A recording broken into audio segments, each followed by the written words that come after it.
Everyone, कैसे हैं आप सब। होप आप सब बहुत अच्छे होंगे। आज हम दोनों आए हैं एक टॉपिक को लेकर जिस पर काफ़ी चर्चाएं होती है और होनी भी चाहिए। वो है दहेज प्रथा, जो कि एक कुप्रथा है। और हमारे घर का ये माहौल है कि हम आए दिन हम दोनों, चाहे वो करंट का कोई टॉपिक हो या कोई इतिहास की बातें हो या कोई पौराणिक कथा हो, तो हम उस पर डिबेट डिस्कशन करते हैं। मतलब मम्मी पापा भी उस डिबेट में शामिल होते हैं, अपनी बातें रखते हैं। तो हमने सोचा चलो आज इस चीज़ को अपने व्यूअर्स तक, अपने स्टूडेंट्स तक, अपने इस परिवार तक पहुंचाया जाए कि आखिर लोग क्या सोचते हैं। हमने क्लासेस में इस टॉपिक पर काफ़ी डिबेट डिस्कशंस करवाए हैं। इवन आए दिन भी लोग जो मिलते हैं या अपने परिवार के लोग हैं, उनकी अलग अलग राय है, उनके द्वारा अलग अलग तर्क दिए गए हैं। तो आखिर उनके द्वारा दिया गया तर्क कहाँ तक न्याय संगत है या कहाँ तक वो सही है, तो इसी पर एक विश्लेषण आज हमने सोचा करते हैं।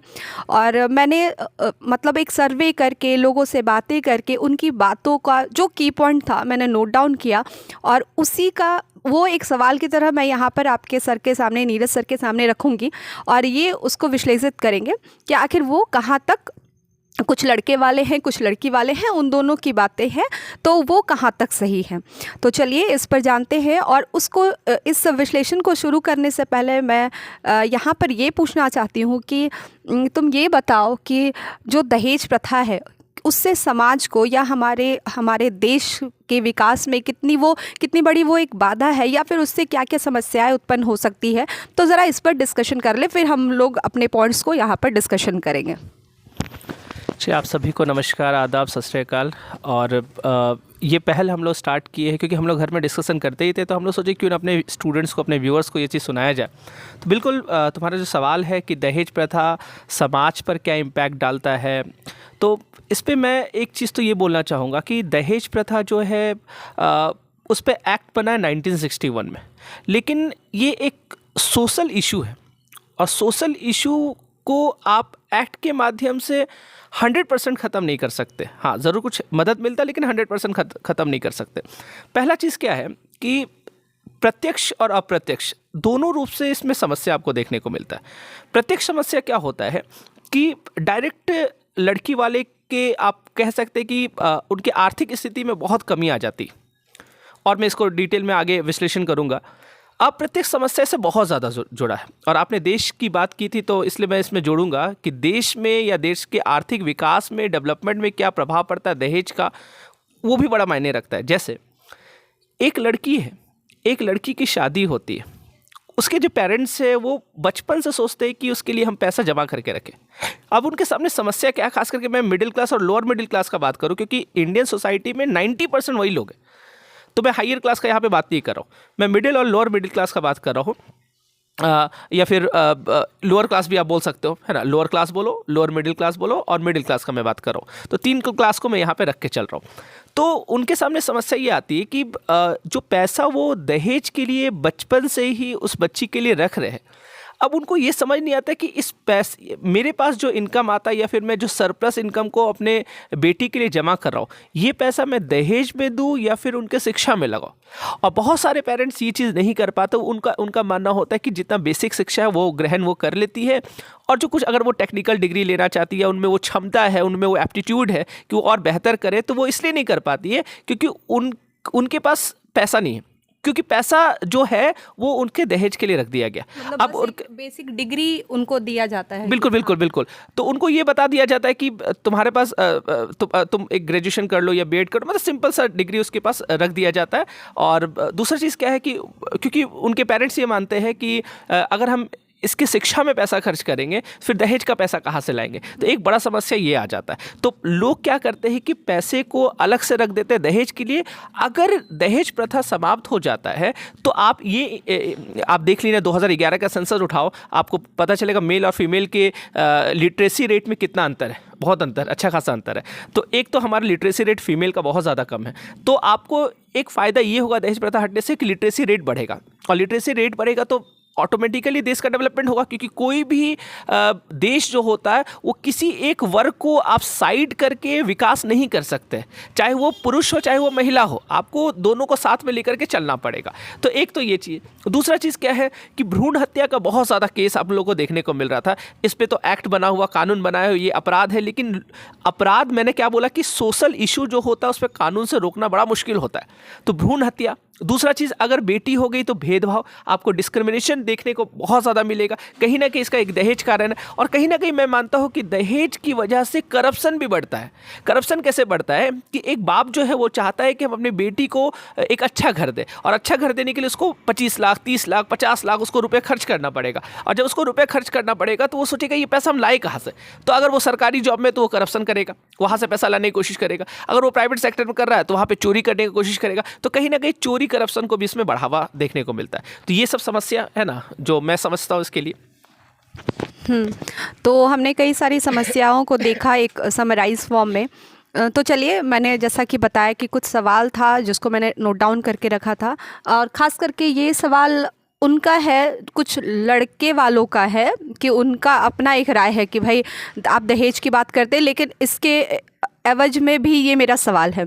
तो पहला सवाल मैं ये मतलब बहुत ये थोड़ा हास्यास्पद भी लग रहा है मुझे पूछने में, लेकिन मैं पूछ रही हूँ क्योंकि मैं उनके मतलब उनको रिप्रेजेंट कर रही हूँ। यहाँ पर कुछ लड़के वालों ने कहा कि हम लड़कों के पढ़ाई में जो इतना खर्च कर रहे हैं, तो आखिर वो खर्च एक इतना हमने खर्च किया तो वो खर्च तो हम वसूलेंगे ही, वो तो हम लेंगे ही अपने बेटे का खर्च लड़की वालों से। तो ये कहाँ तक सही है? तो सही में ये हास्यास्पद ही है। इसमें मैं दो चीज़ बोलूँगा। एक तो ये है कि आप कह रहे हो कि हमने अपने लड़के को पढ़ाया है और इसलिए उतना खर्च लगा है, 10 लाख 20 लाख उसको डिग्री दिलाने में या पढ़ाने में खर्च हुआ है, तो ये पैसा तो हम लड़की वाले से लेंगे। तो एक तो सिंपल सा जवाब उन पेरेंट्स को या उन लड़के वाले को मैं ये बोलना चाहूँगा, ठीक है, अगर आप वो पैसा लड़की वाले से लेना चाहते हैं, लड़की के पेरेंट्स से लेना चाहते हैं, तो ठीक है। तो इसका मतलब इनडायरेक्ट रूप से देखा जाए कि उस लड़का का जो एजुकेशन हुआ, उसका एजुकेशन में जो खर्च हुआ, वो इनडायरेक्ट रूप से देखा जाए तो उसके लड़की वाले ने उठाया। क्योंकि आपने क्या किया, जब ज़रूरत था तो लड़के के माता पिता ने खर्च कर दिया, लेकिन बाद में वो क्या करते हैं, बाद में वो लड़की वाले से ले लेते हैं। तो एक तरह से देखा जाए, आप इसको इस तरीके से समझिए, जब हम लोन लेने जा रहे हैं, मान लीजिए हम एजुकेशन लोन ले रहे हैं, तो एजुकेशन लोन ले रहे हैं तो हम किसी बैंक से या फाइनेंशियल इंस्टीट्यूशन से जब लोन ले रहे हैं, तो आप एक चीज़ समझना, तो फाइनेंशियल इंस्टीट्यूशन और लोन देने वाला क्या बोलता है कि मैंने इसको पढ़ाया, उसने लोन दे दिया। अब उसके बाद उस लोन को चुकाने का काम उसके पेरेंट्स करते हैं और आगे चलकर उस लोन को चुका दिया जाता है ना। तो फिर बोला जाता है नहीं, इसके पिता इसके माता ने इसको क्या किया, पढ़ाया। तो आप इसको इसी तरीके से देख सकते हैं कि माता पिता जो लड़के के हैं वो एक तरह से लोन दे दिए, अब इसको चुका कौन रहा है, लड़की का बाप, है ना। तो लड़की का बाप जब इसको चुका रहा है, तो मेरा मानना है ठीक है, अगर आप ये तर्क देते हैं तो उस लड़की के फादर या मदर जो है, जो लड़का का एजुकेशन का खर्च उठा रहे हैं शादी के टाइम में दहेज के नाम पर, तो मेरा मानना है कि लड़का को जो सैलरी आता है, जो वो पेमेंट उठाता है, उसका आधा हिस्सा लड़की वाले को भी होना चाहिए, लड़की के पेरेंट्स को भी होना चाहिए। क्योंकि अगर वो खर्च उठा रहे हैं तो हाँ बिल्कुल बिल्कुल, है ना। अगर वो खर्च उठा रहे हैं, है ना, तो एक तो लड़का वाला बोल दिया कि चलो हम, है ना, तुम दे दो खर्च, क्योंकि मेरा बेटा बचपन से इतना पढ़ा है, इतना वो बजट दे दिया, और लड़की वाले ने पैसा दे दिया। तो बिल्कुल लड़की के फादर, लड़की के पेरेंट्स को ये अधिकार है कि उसका आधा पेमेंट ले। ऐसे तो अधिकार तो 100% का हो जा रहा है, लेकिन चलो ठीक है, मैं इतना इंसानियत दिखा रहा हूँ कि 50% जो लड़का कमाता है वो अपने पेरेंट्स को दे और 50% लड़की के पेरेंट्स को दे। तो ये तो है ना। और दूसरा चीज़ मैं ये बोलूँगा कि ये जो आपने बताया कि ये समाज में ऐसा बोला जाता है, तो ऐसी इसको बोल सकते हैं आप कि ये कुतर्क है ना, इसको कुतर्क आप बोल सकते हो कि ये ज़बरदस्ती, मतलब हम लड़का को पढ़ाए इसलिए तो लड़की को भी तो पढ़ाते लोग, है ना। अगर मान लो कि लड़की का एजुकेशन में ज़्यादा खर्च हो गया, वो कुछ एक्स्ट्रा, कुछ मान लो म्यूज़िक सीख ली है या कुछ और भी उनका क्रिकेट सीखी या कुछ भी इस तरह का, है ना, लड़के से ज़्यादा हाईली क्वालिफाइड, तो क्या तब आप क्या बोलिएगा, तो लड़का वाला उसको देगा पैसा। तो ये तो ऐसे ही हो जाता है। और बताइए क्या सवाल है? दूसरा सवाल ये है कि कुछ लड़के वालों का कहना है कि ठीक है, आप दहेज पर बोलते हैं, दहेज की बातें करते हैं, लेकिन कहीं ना कहीं लड़की वाले जो है उनकी भी कुछ गलतियां हैं। गलतियां ये है कि वो हमेशा आप दहेज क्यों कहते हैं, दहेज नहीं देंगे ठीक है, लेकिन आप ये क्यों कहते हैं कि हमें सरकारी नौकरी करने वाला दामाद ही चाहिए? आप क्यों नहीं एक आम मतलब प्राइवेट, आप कह सकते हैं, आम कहना सही नहीं होगा, प्राइवेट जॉब करने वाले को ज़्यादा तवज्जो देते हैं वहाँ पर? तो इसका क्या कहना है कि सरकारी दामाद ही क्यों? हाँ, ये आपने सही बोला, ये बहुत लोगों का तर्क होता है। तो आप इस चीज़ को समझिए कि पहला चीज़ कि जो लड़के वाले होते हैं या लड़की वाले और लड़के वाले अलग नहीं है, वो वही है। जो आज लड़की वाला वो कल लड़का वाला बनेगा, और जो आज लड़का वाला वो कल लड़की वाला भी था, है ना। तो यहाँ पे बात ये है कि आप दहेज को अम्ब्रेला समस्या के रूप में देखिए। आप एक अम्ब्रेला प्रॉब्लम है ना, कि कहीं ना कहीं जब हमको खरीदना ही है, जब हम लड़का को परचेज ही कर रहे हैं, खरीद ही रहे, तो क्यों ना हम अच्छा चीज़ उसका सारा चीज़ देख के दें, है ना। कहीं ना कहीं ये चीज़ को जन्म दिया कहाँ है। और दूसरा चीज़ क्या है, मैं इसमें ये भी बोलूँगा कि एक बाप जो होता है या उनकी माता जो होती है, जो पेरेंट्स होते हैं लड़की के, वो बिल्कुल चाहेंगे, क्योंकि देखिएगा थोड़ा सोसाइटी का स्ट्रक्चर को समझने का हम लोग को ये ज़रूरत है, बेवजह कुतर्क देने की आवश्यकता नहीं है। सोसाइटी का स्ट्रक्चर ये समझना है कि हमारी आज जो व्यवस्था है समाज में वो ये है कि अधिकांश लड़कियाँ क्या होती है, शादी करके जाती है लड़के के घर। कुछ एक अपवाद को छोड़ दिए जहाँ लड़का भी आता है, वो घर जमाई जिसको बोलते हैं हम लोग, है ना, उसको छोड़ दीजिए। लेकिन हमारे सोसाइटी में जो व्यवस्था है वो लड़की शादी करके जाती है, और जब लड़की शादी करके जाती है, दूसरा चीज़ क्या है कि एजुकेशन भी उनका कम होता है ज़्यादातर, है ना। अब तो ठीक है, चलो बढ़ना चाहिए, लेकिन कम है अभी भी, है ना। तो वो कहीं ना कहीं उसके फादर ये देखना चाहेंगे या उसकी मदर ये देखना चाहेंगे कि हमने जैसे पालन पोषण किया अपने बच्चे का, उनसे भी बेहतर हो। हर माँ बाप चाहता है कि बेहतर करे। आप ही बताइए, अगर यही चीज़ मैं लड़के वाले से बोलूँ कि मान लो कि लड़का का बाप जो है वो चपरासी है, अब वो लड़का का बाप जो वो ख्वाब देख रहा है कि मेरा बेटा आईएएस ऑफिसर बने, तो भी तो ख्वाब देख रहा है ऊंचा जाने का, तो वो भी तो बोल सकते हैं कि आप चपरासी, तो उसको भी चपरासी बनाइए। आप क्यों उसको आईएएस ऑफिसर बनाना चाह रहे हैं? समझ में आ रहा है? तो ये कहीं ना कहीं दहेज से जुड़ा हुआ ही एक समस्या है। हाँ, लेकिन मतलब इस बात को, हाँ ठीक है, दहेज तो अपने आप में गलत है, और दहेज को इन बातों को कह के हम जस्टिफाई नहीं कर सकते कि हाँ किसी का बाप अगर सरकारी दामाद ढूंढ रहा है तो वो एक अलग मुद्दा है, उसको इस बात से उस बात को जस्टिफाई करना बिल्कुल गलत होगा। लेकिन हाँ, कहीं ना कहीं ये भी गलत है, क्योंकि इस सवाल से एक और पूरक सवाल इसका एक और ये है कि उनका कहना है कि लड़की वाले इंसान नहीं देख रहे हैं, इंसानियत की अहमियत नहीं देते हैं, बल्कि वो वहाँ पर पैसा को इम्पोर्टेंस देते हैं। अगर सरकारी नौकरी है तो मतलब पैसा को इम्पोर्टेंस दे रहे हैं, तो वहाँ पर उनका इम्पोर्टेंस एक अच्छे इंसान को ना होकर, वो नहीं देखते कि वो लड़का बहुत अच्छा इंसान है या नहीं है, वो बस देखते उसका पोस्ट, उसकी कमाई कितनी है, तो उनको बस उनसे मतलब होता। तो ये चीज़ तो गलत है ना।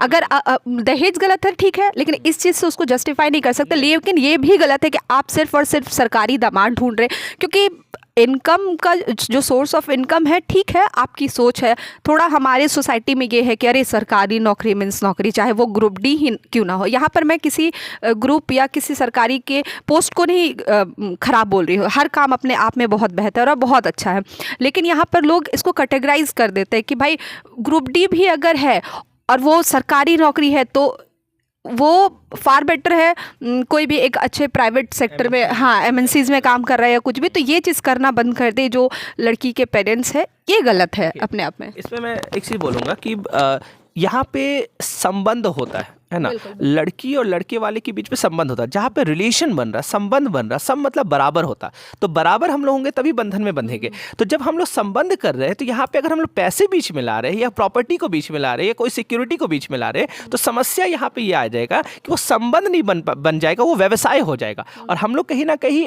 संबंध को व्यवसाय बना के रख चुके हैं, और व्यवसाय की वजह से क्या हो रहा है कि वो जो लड़की को लगना चाहिए कि ये मेरा घर है, वो नहीं लग पाता। लड़की मदर इन लॉ, उनकी जो मदर इन लॉ है उसमें लॉ शब्द लगा हुआ है, अगर वो लॉ को हटाने के लिए बहुत त्याग करना पड़ेगा उनको, है ना, तभी वो मदर बन पाएगी। फादर इन लॉ, उनको लॉ को हटाना पड़ेगा तभी, है ना, बहुत मेहनत है इसके लिए, उसके लिए उसको क्या प्यार देना पड़ेगा। तो ये बड़ा एक देखने को मिलता है समस्या। हाँ, तो यहाँ पर यही है कि दोनों अपने अपने जगह गलत है। दहेज तो गलत है ही, लेकिन ये भी गलत है कि आप सिर्फ सरकारी और ये ढूंढते हैं। आप एक अच्छे इंसान को ढूंढिए अपनी बेटी के लिए। और नौकरी का क्या है, अगर आज है तो हो सकता है कल ना भी हो, और अगर जिस तरह से प्राइवेटाइजेशन हो रहा है, चीज़ें बदल रही हैं, कल को कुछ भी हो सकता है। तो सबसे पहला ये देखिए कि एक अच्छा इंसान हो, एक अच्छे इंसान की तलाश करें। हम लोग इसमें ट्रेड करते हैं। ट्रेड आप देखिए कैसे होता है, अब लड़का वाला लड़की वाले दोनों एक साथ मिला, इसमें एक बिचौलिया भी रहता है ना। तो लड़की वाला बोला, लड़की का जो बाप है वो देख के बोला लड़का को, बोला कि नहीं ये तो देख के तो ऐसा लग नहीं रहा जैसा आप क्वालिटी बताए थे। तो लड़का वाला बोला नहीं क्वालिटी बहुत ज़्यादा है, इसका दाम हम 20 लाख रुपए रखें। डील होता है। हाँ डील होता है, इसका दाम हम 20 लाख रुपए रखें, 20 लाख में जाओ मेरे बेटा को ले लो, है ना, हमसे खरीद लो। तो लड़की वाला बोला कि नहीं, तो देखे तो 10 लाख का ही लग रहा है, तो बड़ा समस्या हो रहा है। तब बिचौलिया जो रहेगा वो बोलेगा अच्छा एक काम करते हैं ना, आपका ना इसका, ना 20 लाख ना 10 लाख, चलिए इसको 15 लाख में फाइनल करते हैं। तब लास्ट में बोले चलो 15 लाख में हम, लड़की का बाप बोला कि चलो हम तुमको खरीद लेते हैं 15 लाख, है ना, और लड़का का बाप उसको बाप जो है वो बेच देता है 15 लाख, है ना। तो ये बड़ा एक समस्या है कि यहाँ पे फिर वो संबंध खत्म हो जाता है, फिर वो प्यार जो होता है, वो लड़की को जो लगना चाहिए अपनापन, वो लगाव खत्म हो जाता है। तो और बिल्कुल, और ये लगाव कैसे होगा अगर किसी बेटी के पिता को, एक बेटी का पिता जो है अपने उम्र भर की कमाई, उसके बाद भी वो एक कर्जे में डूब जाता है बस एक रात के शादी के लिए, तो कहीं ना कहीं ये चीज़ें भी गलत है। और हमारे सनातन धर्म, हम ऐसे धर्म से बिलोंग करते, सनातन धर्म जहाँ पर विवाह एक संस्कार माना गया है, और संस्कार में अगर डील की बात हो तो वो संस्कार रह ही नहीं जाता, वो सिर्फ नाम का, फिर वहाँ पर हम विवाह संबंध नहीं बोल सकते हैं, संस्कार नहीं यूज़ कर सकते, क्योंकि फिर वो एक डील हो जाता है। चलिए अगले सवाल की तरफ बढ़ते हैं। अगला सवाल फिर हास्यास्पद है कि लड़के वाले कहते हैं कि लड़की को जो दिया जाता है, या हम जो मतलब वो जो वहाँ से मिलता है, वो तो एक गिफ्ट है, और गिफ्ट है और उसका यूज़ तो लड़की ही करेगी, आपकी बेटी ही उसका यूज़ करेगी। आप जो सामान भर के, आप जो ट्रक भर के सामान भेजते हैं, या जो भी चीज़ें आप ऑर्नामेंट्स दे रहे हैं, ज्वेलरीज, जो भी चीज़ें आप दे रहे हैं, वो सारा यूज़ तो आपकी ही बेटी करेगी, सुख तो आपकी ही बेटी करेगी, तो फिर उससे हमें क्या। तो वो मतलब ये कहते हैं कि ये गलत नहीं है। देखिए इसमें क्या है कि वो अपनी गलती को छिपाने के लिए ऐसे तर्क देते हैं, है ना। समस्या ये है कि आप इकोनॉमिक बर्डन क्यों दे रहे हैं लड़की वाले के ऊपर, है ना। उसको क्या देना, अपनी बेटी को नहीं देना, वो डिसाइड करेंगे ना। समस्या देखिए, समस्या हाँ बिल्कुल, आप जो ये दे रहे हैं कि आपका बर्थडे है और आपका बर्थडे में मुझे क्या गिफ्ट देना, वो मैं डिसाइड करूंगा ना, सामने वाला नहीं बताएगा, है ना। तो दूसरा चीज़ क्या है कि अब जो लड़की यूज़ करेगी कि लड़की यूज़ नहीं करेगी, क्या करेगी, सबसे बड़ा चीज़ है कि यहाँ पे संबंध हम लोग जोड़ेंगे, इसका बात ही नहीं करना चाहिए, है ना। मेरे हिसाब से कैसा शादी होना चाहिए वो मैं आपको लास्ट में बताता हूँ, किस तरीके से शादी होना चाहिए। हाँ, आदर्श विवाह का क्या परिभाषा है, क्योंकि आदर्श हम लोग बोलते हैं लेकिन उसको सही मायने में उसको स्थापित नहीं कर पाते। और दूसरा चीज़ क्या है कि लड़की का ही होगा कि लड़की का, बिल्कुल अगर आप डॉरी प्रोहिबिशन एक्ट 1961 पढ़िएगा तो उसमें भी बताएगा स्त्री धन के बारे में कि जो भी उपहार दिया जाएगा वो लड़की का ही, बिल्कुल लड़की का होगा। लेकिन वो काम कब आता है, जब दोनों के बीच में संबंध खराब होता है या कुछ केस वेस होता है, तब जाके स्त्री धन के तहत सेपरेशन होता है, डिवोर्स होता है, तब आप देखिएगा कि वहाँ पे स्त्री धन के तहत उसको वो सारा सामान फिर दिया जाता है, वो सब चीज़। तो वो तो टूट गया ना रिश्ता, है ना। दूसरा चीज़ क्या है कि अब हमारे यहाँ दामाजी रूठ जाते हैं, वो बोलते हैं कि नहीं हमको बुलेट चाहिए, है ना, हमको कार चाहिए, हमको हवाई जहाज चाहिए। तो आप बताइए कि आप डिमांड क्यों करें। ऐसे भी डॉरी प्रोहिबिशन एक्ट में डिमांड करना अपराध है, अपराध की श्रेणी में आएगा। और मैं एक्ट का बात ही नहीं करूंगा क्योंकि यहाँ पे सोशल रिफॉर्म का बात किया जा रहा है, सोशल इशू का बात किया जा रहा है। सोशल इशू कहीं ना कहीं हम और आप ही खत्म कर सकते हैं, एक्ट बस एक सहारा है बस। तो ये ख़त्म करने के बाद से एक और बात आती है कि लोग कहते हैं कि अरे ये कैसे ख़त्म होगा, ये तो सालों से चला आ रहा है, एक परंपरा है, और इसको कैसे इजीली हम ख़त्म कर सकते हैं। जैसे कि मैं फॉर एग्जांपल दे रही हूँ कि अगर मैंने मेरी कोई बेटी है, मैंने उसका दहेज दिया, तो फिर जब मेरे बेटे की बारी आएगी तो मैं कहूँगी कि अरे मेरी बेटी को तो छोड़ा नहीं गया, उसको कैसे, मेरी बेटी को नहीं छोड़ा गया, उसको लूटा गया, तो फिर हम कैसे छोड़ दें, हम भी लेंगे। इसको ख़त्म करना ईजी है नहीं, तो कैसे ख़त्म किया जाए इसको। देखिए ये हमारे आपके हाथ में है। कोई भी जगह अगर हम ये समझ गए कि ये समस्या है और ये कुप्रथा है, अगर हम समझते हैं तो बिल्कुल हम जिस दिन चाहेंगे उस दिन ख़त्म कर देंगे। लेकिन हम इसको नहीं चाहते, हम चाहते इसको ढो के ले जाना। इसलिए हम पीछे का एग्जाम्पल देते हैं। हम कहाँ पीछे का एग्जाम्पल देते हैं कि मेरे खानदान में किसी ने रेप किया था, इसलिए पूरा खानदान रेप करते रहेगा, आगे है ना फ्यूचर का जनरेशन भी क्या करेगा, रेप करेगा, क्योंकि मेरे पीछे, है ना। तो जो गलत होता है ना। सती प्रथा भी समाप्त हुआ ना, है ना, वो तो बहुत बड़ा कुप्रथा था, है ना। तो वो भी सदियों से चला आ रहा था। आपको 510 ईस्वी में पहला साक्ष्य मिलेगा सती प्रथा का। 1829 में उसके लिए एक्ट बनाया गया था, लगभग 1300 साल चला, वो भी खत्म नहीं हुआ। एक्ट बनने के बाद खत्म नहीं होता, वो सोशल रिफॉर्म धीरे धीरे एटीट्यूड चेंज होता है, तब लोगों का, है ना, ये सब चीज़ बदलता है। ठीक है, तो वो चीज़। हाँ, तो ये कुछ सवाल थे जिसको मैंने, मतलब अब बहुत सारे सवाल तो है लेकिन सबको डिस्कशन कर पाना यहाँ पर मुश्किल है, तो हमने उसको समराइज फॉर्म में कोशिश की बताने की। आपके भी हो सकता है आपका भी कोई सवाल यहाँ मिल गया हो।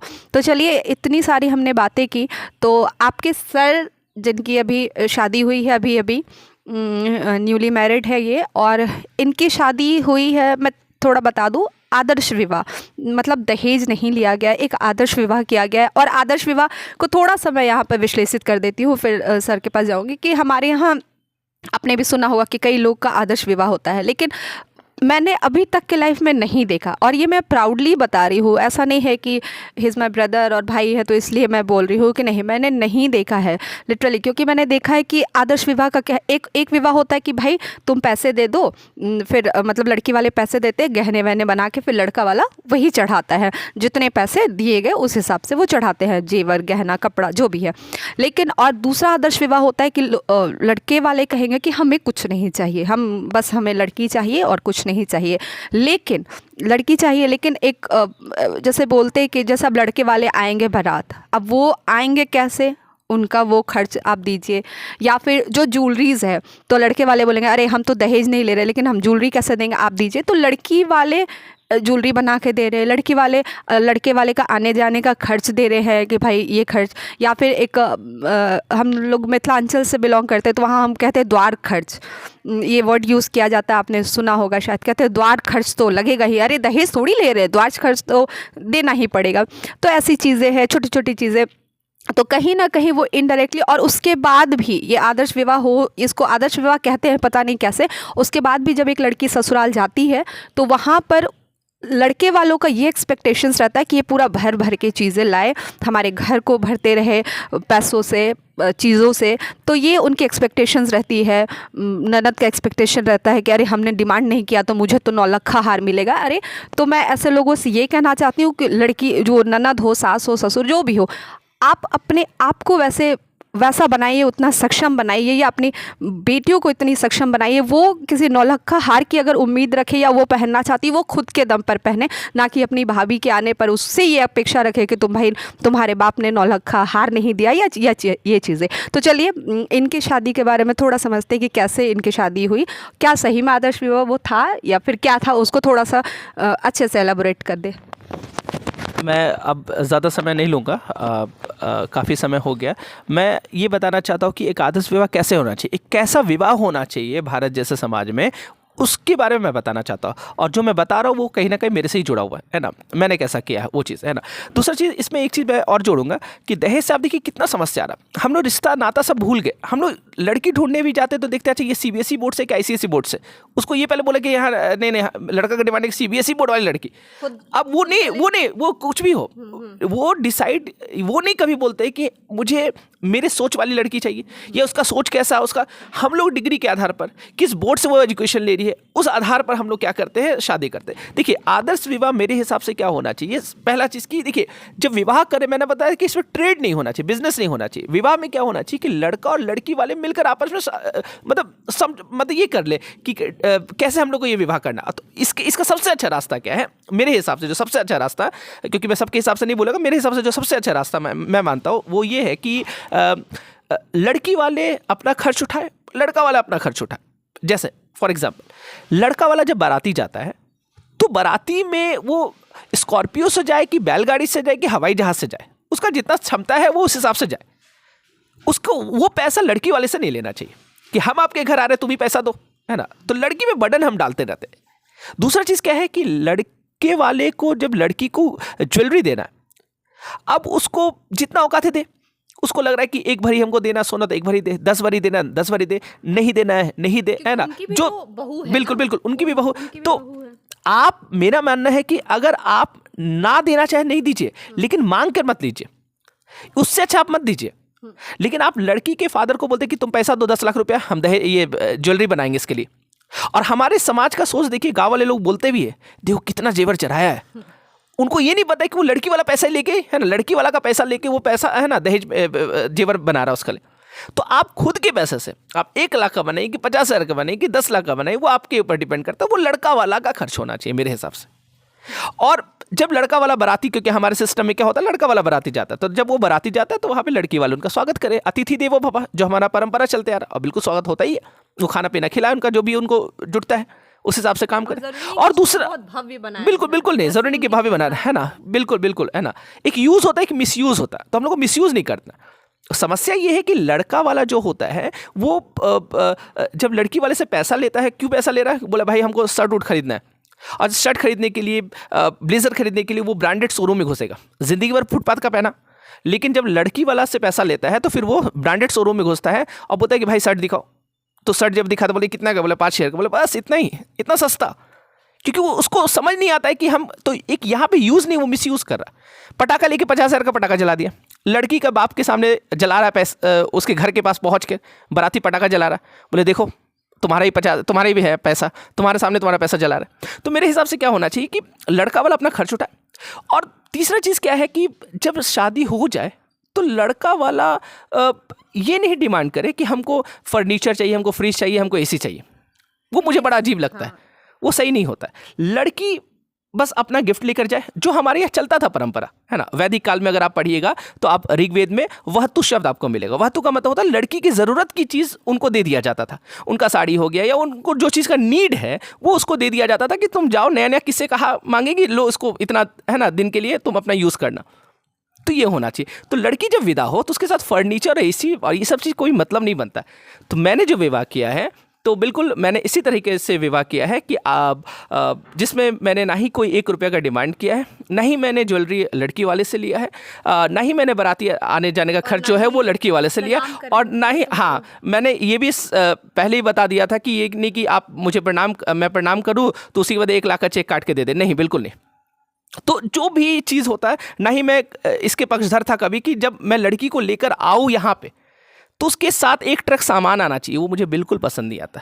तो मेरे हिसाब से इस चीज़ को जब चाहे हम कर सकते हैं। देरी हम लोग इसलिए कर रहे हैं क्योंकि हम लोग लोभी बनते जा रहे हैं, और लालच और लोभ आपके अंदर ख़त्म हो जाएगा तो आप उस दिन दहेज प्रथा को ख़त्म कर दीजिएगा। एक्ट का कोई आवश्यकता नहीं है, कोई ज़रूरत नहीं है डॉरी प्रोहिबिशन एक्ट 1961 का, ये ऑटोमेटिकली खत्म हो जाएगा। सती पे जो एक्ट बना था, बिल्कुल, सती पे एक्ट, एटीट्यूड बोलते हैं, एटीट्यूड चेंज करना। चलिए ठीक है, तो यहाँ तक लीजिए, आप इनसे बात कीजिए और हम लोग इसी तरह का बहुत सारा विषय, बहुत सारा चीज़ है, डिबेट डिस्कशन बीच बीच में लाते रहेंगे। तो आज खूब सारी डिस्कशंस हो गई हमारे और आपके बीच, आपने सुना और आपकी बातों को मैंने यहाँ पर रखा।